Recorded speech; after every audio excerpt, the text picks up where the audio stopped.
Hey guys, Big Grad 3! 10 back again. Time out, pause, cause I've only think a good 1/3 of my subscribers do not know this room. This is my room. This is my house. I was on vacation for the past month. So all my subscribers I gained for the Victory Road review. All my subscribers I gained with True Slayer's plug. Thank you again for that, by the way. All my subscribers I gained with my DVD reviews. This is my room. This is where I make my videos. Okay? Here's my green tea bottle that I just drank. My ROH DVDs are over here, so I'll get to watching, but I'm really going to focus on watching HDNet. I'm 3 episodes behind in HDNet, and ROH is making their big debut today, I believe. I could be wrong. It looks like a pretty good show from what I hear. So, anyways, let's get to this. First of all, as you'll see in the description box, I plugged like 7 people last time who I wanted to plug, but I kind of rushed it. Like, I kind of just said, oh, here, subscribe to these guys, I want all my subscribers to subscribe to all those guys. That's why one by one, I'm going to give them a good 20 to 30 second plug each week. And maybe a few other guys. And I'm only going to do one, not two. One guy who I think you should check out. I'm not going to do it in every vid. I'm going to do it sporadically over the next few months. So that way, you don't have to subscribe to get a new subscription every time I make a vid. Okay. The first guy is Trademark629. I've known this guy for a while. This guy actually is one of the reasons. I mean, I told you about the inspiration to maybe get into YouTube, but it was guys like this and guys like Bradmaster13 who I saw, and I'm like, you know what? If these guys can do it, I can do it too. And yeah, he was one of my. I think he was one of my. I subscribed to my first few guys I subscribed to were Armin, Instant Classic, Radius, and then after those two and the Botchamania, Matthew of Botchamania, and Kyler187 who does lame moments in wrestling history, it was Trademark, or New York Sports Freak as his old account was. We became really good friends on Skype. He was my first, really close friend here on YouTube. I still think he's probably my closest, along with Matt Beast and AJ134, Jim, and yeah, no one else. Sorry, I was 7 happy. Okay, and so he's a really smart shooter. Probably the smartest young guy I know. Definitely. Automatic subscription. For all the guys who love my vids, go check out my twin, because he is my twin. He accuses me of copying him all the time because he says we say too many similar things on our video. But he's different, he has a different perspective on everything. He's a really funny guy too. Made a lot of comedy vids. So go subscribe to Trademark629. All the 40-something subscribers who I got from True Slayer, you can all subscribe to him. All the other subscribers who haven't subscribed to him right now, go subscribe to him. Thank you for that. Now let's get to the vid. No, actually, let's get to the goods first, so I have more time. The goods, I thought was extremely funny. I thought it was super funny. Oh my god, I was crying the entire movie from start to finish. Every line was laugh out loud funny. There's shitload of one-liners, which I know everyone loves. Will Ferrell has a 5-minute cameo that is to die for. Literally, die. I was like this. It got to the point where I was laughing so hard, no oxygen was entering my body. It was just something like that. It is so funny. And you know what I see the reviews? Fuck the reviews. I've seen people give it like 1 star. And I know it did horrible in the box office. I don't care. It's a funny as shit movie. And I will put it over The Hangover. Not to say I would put it over The Hangover. I love both. Honestly, I think this one's funny. I think this is the funniest rated R comedy this year. Funnier than I Love You, Man. Funnier than The Hangover. Funnier than Funny People. Funnier than Bruno.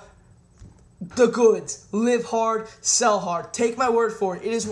Don't listen to the reviews. Don't listen to the box office. It is one of the funniest movies I've ever seen in my life. Go check it out. Okay, now let's get to the vid.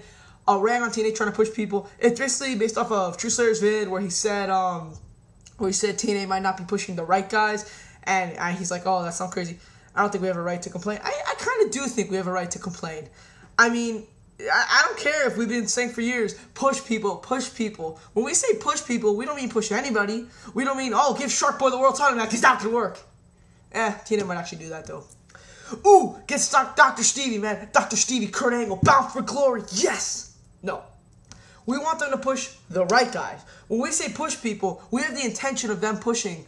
Well, AJ Styles doesn't really need a push. Where I'm talking like Jay Lethal, Alex Shelley. There's been this huge petition on the IWC. There was a huge petition a few months back that said give Alex Shelley the world title. I never really responded to those vids. I don't know if I'm on the petition quite. I think back a few months back where the Motor City Machine Guns were hot, and I mean really hot, like after Turning Point, where they were like feuding with McFoley. They were kind of like on both sides. You know, they didn't really want to join the front line, but TNA effed that up. So really, it was a great move. They were really up high, and I've said this before. Chris Sabin, I think I said this in the Q&A somewhere. Chris Sabin gets screwed over with the Motor City Machine Guns. At least I thought he did a while back, because they didn't do anything. Alex Shelley was the star. Alex Shelley was the star. He talked so much, and Chris Sabin just sat there. Now Chris Sabin's a little bit more active, so I won't say that the Motor City Machine Guns was the worst thing to happen for Chris Sabin. But honestly, when we asked them to push the young guys, we want them to push the right guys. Okay, Hernandez, I don't have a problem with them pushing Hernandez. I agree with you, sir, how the ratings have gone down. I mean, well, not the ratings per se, that a lot of the viewers drop out whenever Hernandez is on the screen. I think he had 250,000 both times, his interview and his thing with Samoa Joe. But you know what? I don't see Hernandez cashing in. What a WWE copycat, if you ask me. Cashing in that thing for a while.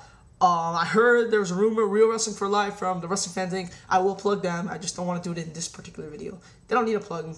Well, everyone needs a plug. If you don't have 1,000 subscribers, everyone needs a plug. But whatever. Real Wrestling for Life said when he was at Victory Road that he heard the rumor, or he saw a post here, I forget, that it was going to be Sting AJ Styles at Bound for Glory, which makes a lot of sense, especially when Sting said, I didn't watch Hard Justice, just so you know. Thank God. I was at a relative's house.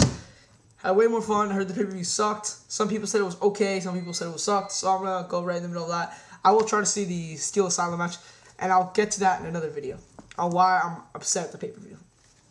But, what was the thing? Yeah, so Sting AJ Styles. I don't see Hernandez catching it anytime soon. It would have made more sense for Hernandez to cash in and win in Hard Justice than for Kurt to win. Not because more than it made sense. It would have been better. I mean, good God, TNA. Kurt Angle's clearly going through a rough time with the whole Karen Angle situation, and then this. Good God, he shouldn't be holding a world title right now. No, not at all. And he's not even going to be on Impact. He's not even going to be on Impact because he can't make the tape because of this court hearing, I heard. So how the hell are you going to build up No Surrender, which is your Bound for Glory lead in pay-per-view, without your world champion? But I agree. They have to push the right guys. Hernandez, do I consider him the right guy? I'm not sure. Eric Young, honestly, they could have done it a way better way. The way they're doing it now, I don't buy it. I really don't buy him in the World Elite. You know, they're acting like the pile driver is such this devastating move. It's a code of honor, but like I said, no, like I said, I'll say it.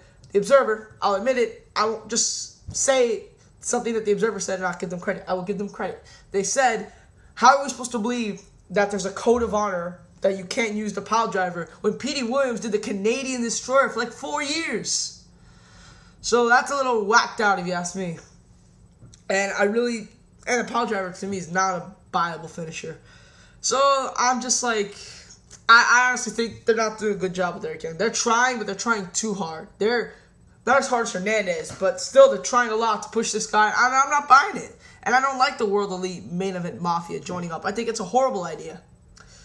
But hey, maybe I should give Eric Young more time. But right now, I'm just really not into his character. So I can't really explain what they're doing wrong. I just don't buy it. Matt Morgan, they were doing it right. I think they still are doing it right. I would not have minded it to give him the strap. But for a push like this, it's kind of weird to be in a triple threat when you have like a push like this. Like they're pushing Matt Morgan to be elevated. It could have been Matt Morgan. It should have probably been Matt Morgan, Kurt Angle. Or just obviously, I know this is before I found out about the arrest. Most likely it should have. It would have made more sense with the story. Like where does Sting come? Sting kind of came out of nowhere on this one. And like it's kind of weird, you know, trying to picture him being elevated in like a triple threat match. You know, it doesn't really work that way. It would have been a lot better to do it one-on-one. It would have made a lot more sense. But I can't control what TNA does. Jay Lethal's another one. I mean, these are people who I think are the right guys to push. Should have pushed Jay Lethal. Should have pushed. I guess they're kind of pushing Homicide in a way. I've always loved Homicide more than others. Homicide was always in charge of that team, and everyone knew that. Even though Hernandez was the big muscle guy, everyone knew in the ring, Homicide was in charge. Jay Lethal would have been, damn, man, it's a shame what's happening to his character. He has just been desecrated. I mean, at first when he beat Kurt Angle, with Black Machismo, it was okay, but I personally think that's when they should have ended it. I personally think after he beat Kurt Angle, they should have just ended the Black Machismo character. But what am I going to do? He really looks so weak in this gimmick.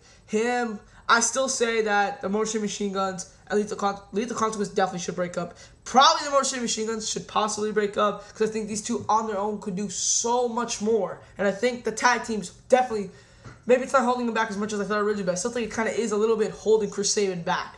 Because Alex Shelley is clearly the star of that tag team.